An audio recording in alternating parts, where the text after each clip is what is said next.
साल पर पश्चिम बंगाल को भारतीय रेल का एक उपहार मिला है। पहली बार बालूरघाट से सियालदह के बीच डायरेक्ट एक्सप्रेस ट्रेन। रेल मंत्री अश्विनी वैष्णव ने आज दिल्ली से वीडियो कॉन्फ्रेंसिंग के जरिए इस ट्रेन को हरी झंडी दिखाकर रवाना किया। इस ट्रेन की सभी बोगियां LAHB हैं और ये 13 स्टेशनों से होकर गुजरेंगी। बंगाल की बात करें तो भारतीय रेल यहां लगातार रेल ढांचे को मजबूत करने के साथ साथ इसे विश्व स्तरीय भी बना रहा है। यही वजह है कि जहां 2013-14 में बंगाल का बजट महज 4,000 करोड़ था, तो वहीं आज तकरीबन 12,000 करोड़ रुपए हैं। इस अवसर पर रेल मंत्री ने कहा कि प्रधानमंत्री नरेंद्र मोदी के नेतृत्व में रेल मंत्रालय पश्चिम बंगाल में 50,000 करोड़ रुपए से ज्यादा का निवेश करना चाहता है। इसके लिए जरूरी है कि वहां की सरकार राजनीति से ऊपर उठकर केंद्र सरकार की योजनाओं में सहयोग करे। साथ ही उन्होंने कहा कि रेल मंत्रालय पश्चिम बंगाल में 98 रेलवे स्टेशनों को विश्व स्तरीय बनाने का काम कर रहा है। वहीं अगर विद्युतीकरण की बात की जाए तो पश्चिम बंगाल के सभी रेल रूट को विद्युतकृत करने का काम भी युद्ध स्तर पर जारी है। पश्चिम बंगाल के सियालदह से बालूरघाट के बीच पहली डायरेक्ट ट्रेन मिली है, एक्सप्रेस ट्रेन, और रेल मंत्री अश्विनी वैष्णव ने आज से हरी झंडी दिखाकर रवाना किया। सर, बंगाल की अगर बात करें, इतना वर्ष कैसे लग गया पहली डायरेक्ट एक्सप्रेस ट्रेन चलने में? अगर रेल का इतिहास देखें, काफ़ी पुराना है।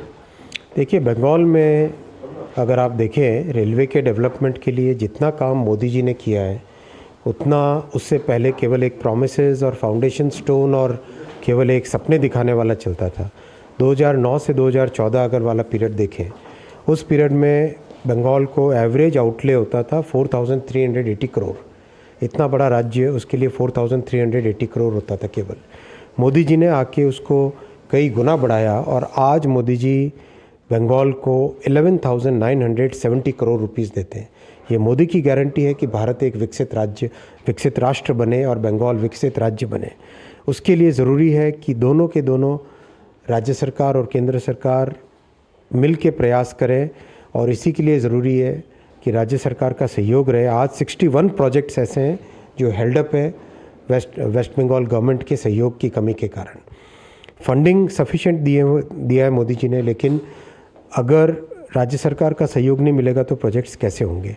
अगर आप देखो, एक प्रोजेक्ट्स, चाहे नंदीग्राम का प्रोजेक्ट हो, चाहे बालूरघाट हिली का प्रोजेक्ट हो, हर एक प्रोजेक्ट में लैंड एक्विजिशन का हो, लॉ एंड ऑर्डर का सपोर्ट चाहिए, परमिट्स का सपोर्ट चाहिए। वो सारा सपोर्ट मिलेगा तो वेस्ट बंगाल में रेलवे बहुत तेज़ी से डेवलप होगी। वेस्ट बंगाल को 5 वंदे भारत ट्रेन्स दिए और पहली 2 जो अमृत भारत ट्रेन चालू हुई, उसमें से एक वेस्ट बंगाल से चालू की।